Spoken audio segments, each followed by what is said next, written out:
तेजस्वी यादव ने पहली बार free politics introduce की है। हाल में जिस तरह से भाजपा ने उन्हें प्रमोट किया था और नीतीश जब तक फैसला ले नहीं लेते हैं कि कुर्सी छोड़ने का, क्या लॉन्ग टर्म में चिराग पासवान को भी नीतीश जैसा थ्रेट बनाने की कोशिश करेगी भाजपा? हम दलित सीएम दे बिहार में।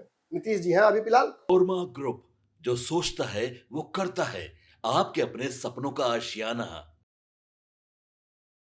सीएम की कुर्सी को लेकर ही था।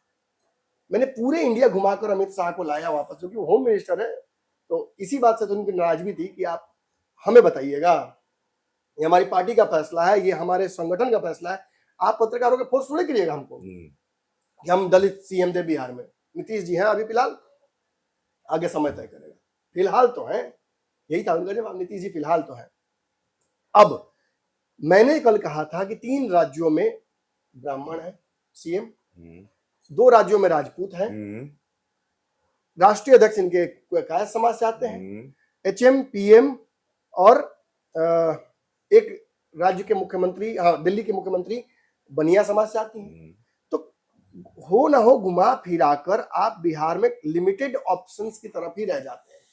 या तो आप ओबीसी की तरफ जाइएगा, तो आप ओबीसी की तरफ जाइएगा और उपेंद्र कुशवाहा, सम्राट चौधरी को बनाइएगा, तो आप हरियाणा देखिएगा, आप मध्य प्रदेश देखिएगा, एक जगह यादव एक जगह कुशवाहा ऑलरेडी। आप ईबीसी की तरफ जाइएगा तो आप मलाह देखिएगा, मलाह आपके पास कहीं नहीं है। मलाह उत्तर प्रदेश, बंगाल और असम चुनाव में कितना फायदा पहुंचाएगा ये भी आप अच्छे जानते हैं। वही मैं कहना चाह रहा था। एक यादव मध्य प्रदेश में भी दिया आपने, उसके चलते आप हरियाणा जीते और बिहार में भी आपको बहुत फायदा हुआ है। तो आप ईबीसी की तरफ बढ़ते हैं तो ईबीसी की सबसे बड़ी जाति मलाहों की जाति आपके सामने खड़ी रहती मुंह बाके। बिहार में हरी सैनी, रमन साहब मैंने बोला ही, इनका भी आना जाना शुरू है आरएसएस और संघ से। अब दलित, महादलित, क्या लॉन्ग टर्म में चिराग पासवान को भी नीतीश जैसा थ्रेट बनाने की कोशिश करेगी भाजपा, या अभी ही उसकी पॉलिटिकल प्रूनिंग करेगी चिराग की? तो ये भी एक बड़ा सवाल है। क्या अभी ही किसी दलित महादलित को आगे करके भाजपा वो भी गेम खेल सकती है? और हाँ, भूमिहार भी कहीं भी किसी राज्य में, कोई बिहार के अलावा कहीं भूमिहार का कॉन्सेप्ट नहीं है, सब जगह ब्राह्मण भूमिहार की है। तो क्या बिहार के भूमिहारों को, सवर्णों को सेट करने के लिए जो विजय सिन्हा है उनको आगे कर सकती है? कल कुर्सी को लेकर जो लड़ाई हुई थी वो भी सारा इस तरफ करती है।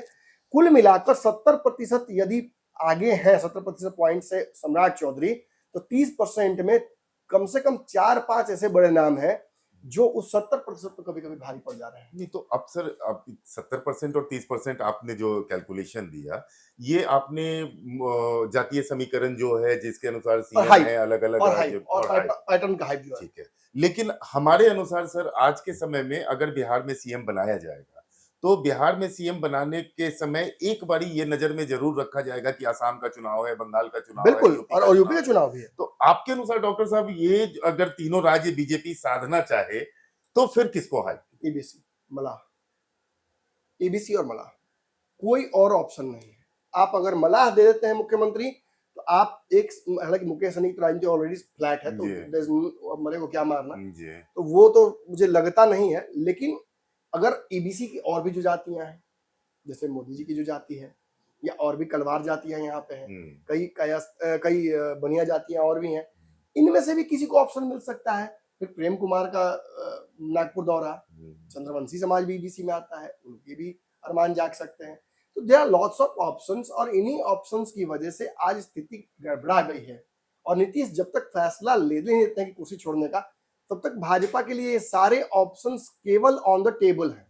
ओके, ऑप्शंस ऑन, जैसे कि मान लीजिए कि कह रहे हैं कि टेबल सजा हुआ है, खाने लगे हुए हैं, एक व्यक्ति जरूर होता है जो उस पूरे का मुखिया होता है। जब वो पहला निवाला लेगा तभी ना बाकी लोग शुरू करेंगे, प्लेट उठाएंगे। एग्जैक्टली। नीतीश कुमार के एक्शंस पर सीधे रिएक्शंस डिपेंड करता है बीजेपी का।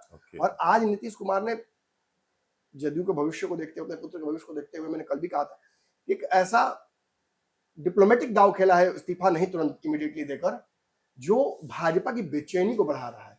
एक्शन यहाँ हो रहा है, रिएक्शन वहां हो रहा है, और जितने ही दिन बीतते जाएंगे उतने ही भाजपा और बेचैन होते हैं। लेकिन फिर बोल दे रहा हूं, बीजेपी का शीर्ष नेतृत्व तो सीएम का चेहरा तय कर चुका है। This is just the delay which is prolonging और making it a lot more difficult to take a final decision. BJP authoritatively फैसला लेती रही है, बीजेपी का शीर्ष नेतृत्व बहुत क्लियर है। अगर वो उठाकर बांकीपुर के विधायक को राष्ट्रीय अध्यक्ष बना सकता है, वो दिग्गज चेहरों को हटाकर रघुवर दास जैसे दिग्गज चेहरे को, मध्य प्रदेश में मामा जैसे बड़े चेहरे को हटाकर, और वो पीछे की लाइन में बहुत पीछे खड़े व्यक्ति को सीएम बना सकता है, तो वो समझ जाएगा। और मैं रघुवर दास की बात जब कर रहा हूं तो एक बार बता दूं, ये बात जाते थे, रघुवर दास का जो इंसिडेंट था, it was a wake up call for BJP. BJP almost UP चुनाव पिछले हार ही गई थी, भले ही वो आप रिजल्ट को मत देखिएगा, रिजल्ट तो जीत की तरफ पूरी तरह था कंप्लीट, लेकिन यूपी हार जाती, रणनीति गड़बड़ा रही थी। योगी और मोदी के बीच में जो केमिस्ट्री फिर से डेवलप की गई, इस वजह से यूपी बच गया। हालांकि फिर विधान लोकसभा में आपने देखा कि गड़बड़ा गई जी बिल्कुल, और there is all the more reason for them to be afraid कि आगे चल के विधानसभा में ऐसा हो सकता है। तो बहुत सारे समीकरण है, देखते सोचते और फैसला लेते लेते कहीं देर ना हो जाए, मैं यही समझ पा रहा हूँ। भाजपा का शीर्ष नेतृत्व तो बहुत क्लियर है, सम्राट चौधरी के एक्शंस क्लियर कर रहे हैं, बिहार बीजेपी की जो स्थिति है वो क्लियर कर रही है कि क्या होने वाला है, लेकिन पर्दा जब तक गिरता नहीं है तब तक पिक्चर खत्म नहीं होती। पिक्चर अभी बाकी है, पिक्चर अभी बाकी है मेरे दोस्त, और पर्दे की रस्सी फिर वही है, उन्हीं के हाथ में है जिनके लिए नमन सर ने 4 तारीख को बोला था। वो हैं, वो थे और वही रहेंगे, उसमें तो कोई संशय नहीं। हाँ? वो कांस्टेंट है, बाकी सब चेंज होते रहते हैं। बाकी सब कांस्टेंट अपने आप में हिलते डुलते रहते हैं। ये स्थिति आप आज की बनी हुई है। अगले 48 घंटों में जो निकल के आने वाला है, 24 घंटे 48 घंटे जो बीतने वाले हैं, उसमें नमन सर ने जो मोहर लगाई है, कमोबेश बीजेपी ने सीएम फाइनल कर दिया है। नीतीश जी की मोहर लगनी बाकी है या नीतीश जी मोहर लगा चुके हैं, इस पे अपनी राय जरूर रखिएगा दोस्त। आपके सपनों को हमने सजाया है, ई होम्स पैनोरमा को हमने बनाया है। ई होम्स मेरा एक सपना था जिस पे मैं पिछले 4 साल से काम कर रहा था। हमने जो बनाया है वो सबने है माना। ई होम्स पैनोरमा में हो आपका भी आशियाना। और फाइनली हमने 2021 में इस प्रोजेक्ट को लॉन्च किया। बहुत लोग अप्रिशिएट कर रहे हैं कि पूर्णिया जैसे शहर में, बिहार के, एक तो बिहार की बात करें उसमें भी पूर्णिया जैसे छोटे जगह में इस तरह का लाइफस्टाइल देना, ये सुन के हम लोगों को बहुत अच्छा लगता है। ई होम्स में हमने कुछ और भी किया है, जैसे हम जिस जगह में रह रहे हैं हमारे फैमिली सिक्योर हो, उनको सिक्योरिटी का ध्यान में रखा है।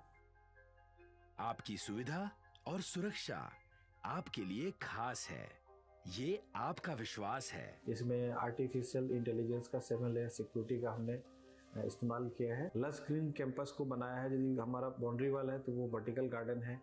ये जितनी भी फैसिलिटी होता है एक इंटरनेशनल टाउनशिप में, ई होम्स है, ये हम लोग विश्वास नहीं कर पा रहे हैं। जो भी हमारे मित्र दोस्त या जो भी हमारे बाहर के बाहर आते हैं तो हम लोगों को बहुत अच्छा सुनने को मिलता है और बहुत अच्छा क्रेडिट मिल रहा है। वो सारा हमने सिर्फ एक बिल्डिंग नहीं बनाया, हमें एक बहुत अच्छा लाइफस्टाइल दिया ई होम्स में, और मेरा एक सपना था जिसको मैं आज फुलफिल होते हुए देख रहा हूँ।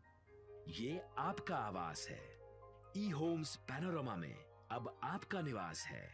ई homes panorama, luxurious lifestyle redefined. Panorama group, जो सोचता है वो करता है। अगर ये वीडियो पसंद आई और वह बिहार के राजनीति और बिहारियत से सरोकार रखेनी तो सब्सक्राइब बटन दबा के चैनल के सब्सक्राइब कर ली। ओजे एगो घंटी बा, ओकरा बटन दबा देला से कुल सटीक और मारक खबर रुआ मुफ्त में मिल जाई। अगर रुआ पत्रकारिता के हमनी के नया प्रयोग में सहयोग कर चाहतानी तो ज्वाइन बटन दबा दी। पेटीएम नंबर नोट कर ली 9386816700।